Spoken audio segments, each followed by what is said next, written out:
surrounding Mike Flynn and Nunes, creating huge political challenges for this White House. NBC got exclusive comments from two of the men reportedly involved in handing information over to the chairman. Take a listen. Can you help provide Nunes information? I'm not talking about anything. I have no idea. Can you tell us anything, any information about the current investigation going on by Chairman Nunes? Have a good day. I want to bring in a man who knows a little bit about political challenges, former Obama press secretary Josh Earnest, who is also now an MSNBC political analyst. Welcome aboard. Good to see you again, Josh. Good morning, Chris. How are you? We are colleagues now instead of on the other side of the podium.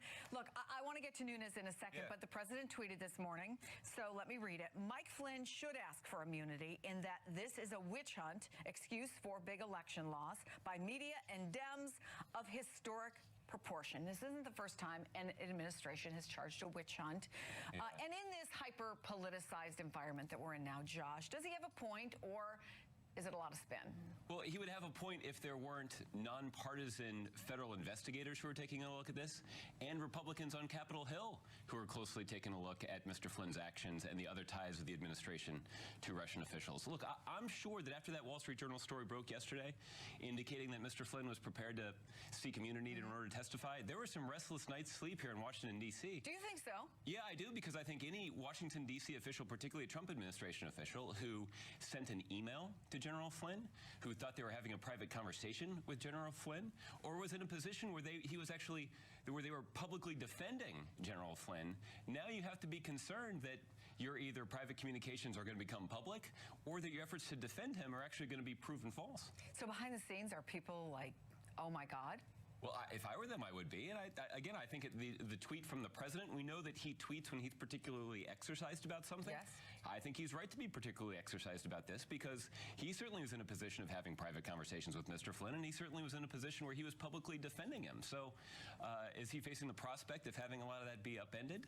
I think he might be. Then you have Nunes and these revelations about the White House and the people within the White House, in spite of the fact that his spokesperson said it wasn't somebody in the White House. Turns out that it is somebody in the White House. I mean, if they had just handed over the documents, would it have been a big deal? What is it about this that's problematic for the White House? Well, I think first of all, I think what's problematic for the American people is that you have senior intelligence officials in the National Security Council that are not poring over intelligence reports trying to figure out how to keep the country safe. They're poring over intelligence reports trying to figure out how they can defend an ultimately defenseless tweet that included a baseless accusation from the President of the United States. That's a problem, and that does represent the politicization of the intelligence process. But for the White House, I do think that they have to be concerned, because it looks like they're trying to launch. Who has handled intelligence for a long time, has had classified information in her hands for a long time. Nancy Pelosi, the House Democratic leader, was on the Today Show this morning. We really have to take some steps back and hope that in the administration there's some adults someplace who can say this is not fair to the American people.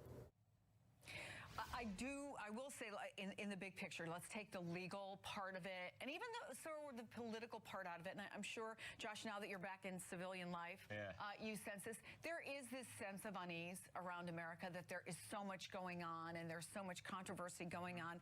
Is there a way for this White House to take charge of this again, beyond the president tweeting? Well, they certainly, it's going to be hard for them to separate from this kind of environment, because it seems to be White House officials and even the president himself who's feeding this environment. It is the president of the United States who is sowing chaos, sending these tweets, inviting people to take leadership roles in his administration who also seem to thrive in this kind of environment. I'm referring to his senior advisor, Steve Bannon, who walked in the door vowing to deconstruct the administrative state and to sort of sow this kind of chaos. This is the president's management style, and it certainly is the way that he ran his campaign, and it's not particularly surprising to me that this is the way that he's choosing to run the country. There's a big difference, though, between campaigning and governing. And when you're campaigning, you are operating in a fast-moving political environment, and you're making promises. When you're in government, and particularly when you're at the top of the government, people are relying on you to be a source of stability and to be a source of confidence. And I don't think people are drawing a lot of confidence from the president's leadership right now, and at least the polls would indicate that people aren't drawing a lot of confidence. And in the midst of all this, the president, who's been going after the Freedom Caucus, is saying, alternatively, I'm going to work with some Democrats. Maybe I can bring some Democrats on board for things like infrastructure, for things like taxes. Let's be honest. Are there some Democrats, do you think, who are now torn between resisting Trump at all costs as a political move, as opposed to actually working perhaps with moderate Republicans and trying to get something done? Yeah. Well, politically, they don't need to be worried about that because the president's standing in the polls is so low. I don't think they have to be worried about being viewed as cooperating with somebody who is so unpopular already. You know, we're only 8 or 9 weeks into his tenure as president, and he's already reached depths in the polls that President Obama, you know, who had a supposedly divisive presidency, never reached. So I don't think that there's much of a political imperative, but Democrats are, you know, do have this affliction that we actually want government to work.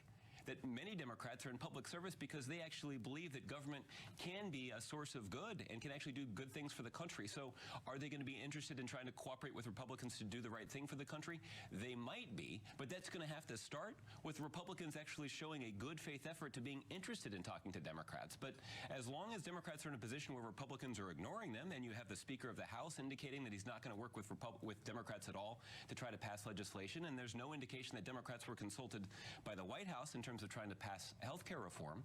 So Republicans are going to have to change their strategy dramatically if they're going to make good on this promise to try to work with Democrats. And since you brought up your old boss, how's he doing? How's he viewing all of this? Yeah, I think probably with some, he's viewing it from a distance.